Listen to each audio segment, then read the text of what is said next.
یہ واقعہ جو آپ کے سامنے بیان کرنے لگے ہیں یہ حضرت مولانا مفتی تقی عثمانی صاحب کی کتاب عامل کامل سے اخذ کیا گیا ہے۔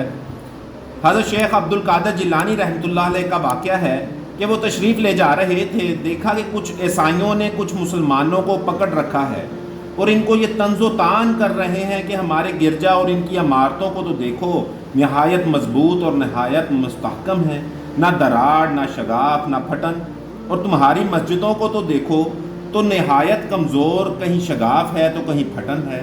تو مسجدوں کے اندر تو یہ تغیر و شان اور گرجا گھر کی یہ کیفیت ہے کہ نہایت مضبوط اور فلک بوس، نہایت مستحکم اور قوی۔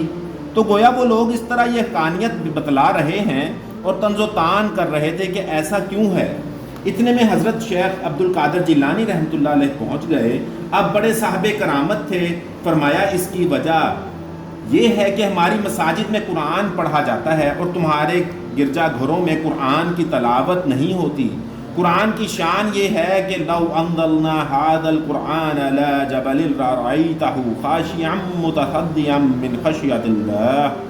اور تھے صاحب کرامت، اس آیت کو پڑھا اور گرجے کی جانب اشارہ کیا کہ آیت کا پڑھنا ہی تھا کہ گرجا کی پوری عمارت منہدم ہو گئی، یعنی زمین بوس ہو گئی اور نیچے آ گئی، اور فرمایا کہ قرآن کریم کی حقیقت، صحیح حقیقت کا انکشاف ہو جائے تو اس سے زیادہ مضبوط مستحکم عمارت بھی زمین بوس اور زمین دوز ہو جائے۔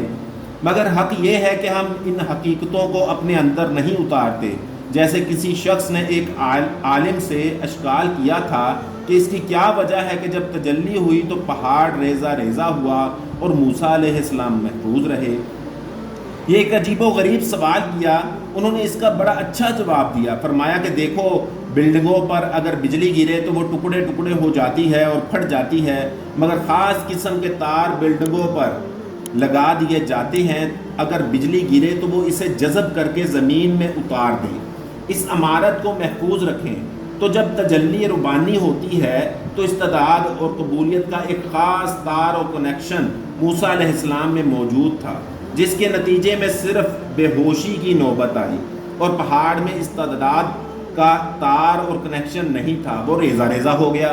تو موسیٰ علیہ السلام کو تو صرف لگا دھکا اور پہاڑ ہو گیا دھکا، یعنی ریزہ ریزہ، اس کے ٹکڑے ٹکڑے ہو گئے۔ بہرحال کہنے کا منشا یہی ہے کہ قرآن کریم کی اس حقیقت کو حضرت عبد القادر جیلانی رحمۃ اللہ نے اس طریق پر واضح فرمایا۔ اور دیکھیے ایک بات اور بھی ہے، اگر ہم عظمت کے ساتھ پڑھیں تو واقعتاً ہماری زندگی بدل جائے۔ اس چینل کو لازمی لائک کریں، سبسکرائب کریں۔ بہت شکریہ۔